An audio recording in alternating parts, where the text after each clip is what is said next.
बोला साहेब.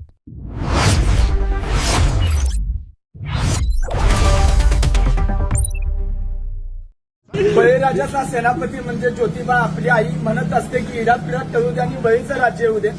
या बळीराजाचा सेनापती म्हणजे ज्योतिबा. तो पंजाबात होता आणि पंजाबातून त्याला दक्षिणेत पाठवला. त्याच्या आरतीत सुद्धा तसा उल्लेख आहे. उत्तरेचा राणा दक्षिणे आला आणि दक्षिण केदार नाम पावला. हा दक्षिणेत आलाय. कुणासाठी आला तर आमच्यासाठी आला. कुणापासून रक्षण करण्यासाठी आला तर आर्यांपासून आमचं रक्षण करण्यासाठी आला. इथं आला, त्यानं आमच्या कुळ्या सुरक्षित राखल्या, आमच्या पूर्वजांचं रक्षण केलं. म्हणून तो आज आमचा कुळस्वामी. कुळस्वामी कुणाला म्हणायचं? ज्यानं कुळ्या राखल्या तो आमचा कुळस्वामी, ज्योतिबा कुळस्वामी. त्याची शासनकाठी म्हणजे फक्त एक लवाजमान आहे, तर ती त्याच्या सार्वभौमत्वाची आणि त्याच्या विजयाची निशाणी. कोणीही लोक येतात इथं आणि भोळ्या भक्तिभावाने येतात आणि त्याला अर्पण होतात.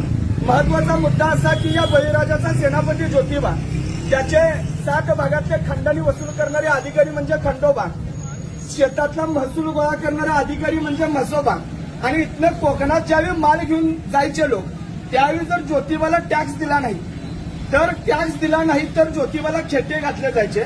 खेटे कशासाठी? आज पोलीस स्टेशनला जसे खेटे असतात तसे खेटे. आणि आज आपण वेगळ्या कारणाने खेटे घालतो. माझी नोकरी लागू दे, मला मूळ बाळ होऊ दे, त्याच्यासाठी नाही. हा ज्योतिबा आपला पूर्वज आहे, ज्याच्या पाठी मग बा म्हणजे भैरोबा, मसोबा, बिरोबा, खंडोबा, चाकोबा, सवोबा, नाईकबा, ज्योतिबा, विठोबा, आणि ज्याच्या पाठी मग आई, मर्याई, मसाई, टेमलाई, तुळजाई, जाकाई, जोकाई, रखमाई, ही आमची आई आणि आमचे बाप, ही आमचे पूर्वज आहेत आणि ही आमची दैवत आहे. त्यातला ज्योतिबा हा आमचा आहे. आणि त्याची शासनकाठी आपण ज्यावेळी घेऊन येतो त्यावेळी प्रत्येक भागाचं ते प्रतिनिधित्व करणारी शासनकाठी असते. महत्वाचा मुद्दा, त्याच्या पलीकडे जर जाऊन बघितलं तर ज्योतिबाचं मंदिर बांधलं कुणी? महाजी शिंदे नावाचा एक मराठ्यांचा सेनापती होता. 1761च्या पानिपतच्या युद्धात मराठ्यांची प्रतिमा मलिन झाली.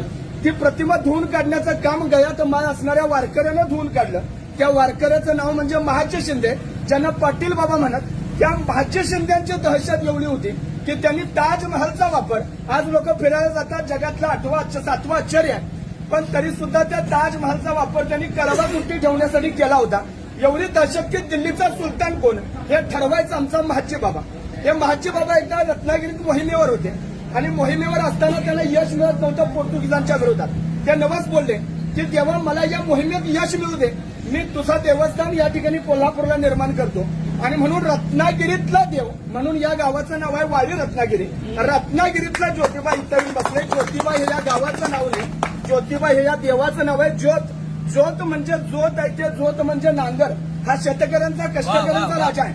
म्हणून याला तुम्ही आम्ही भोळे भाविक बघत आहोत. इथं कुठलेही त्याच्यासाठी मोठा गाजावाजा नाही किंवा कुणी प्राणबळी कसलाही हत्या नाही. सर्वसामान्य लोक येतात, गुलाबाच्या मुठी आनंदाने उधळतात. आपल्या लेकराबाळांची, पोराबाळांची, ढोरागुरांची, या सगळ्यांची राखण करणारा तो महाक्षत्रपाळ आहे. आणि म्हणून त्याच्या गुलालाच्या मुठी आपण भरून वाटून आपल्या कपाळावर लावतो. हा इथल्या मातीचा रंग आहे. इथली माती तांबडी आहे.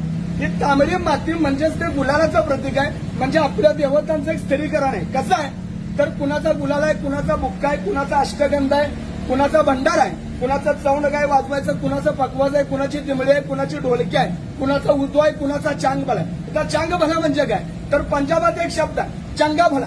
चंगा भला म्हणजे तू क्या चंगा भला आहे की असं म्हणतात.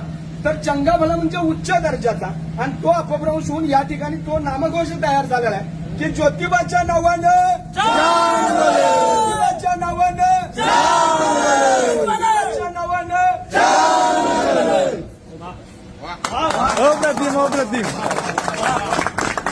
बोला साहेब.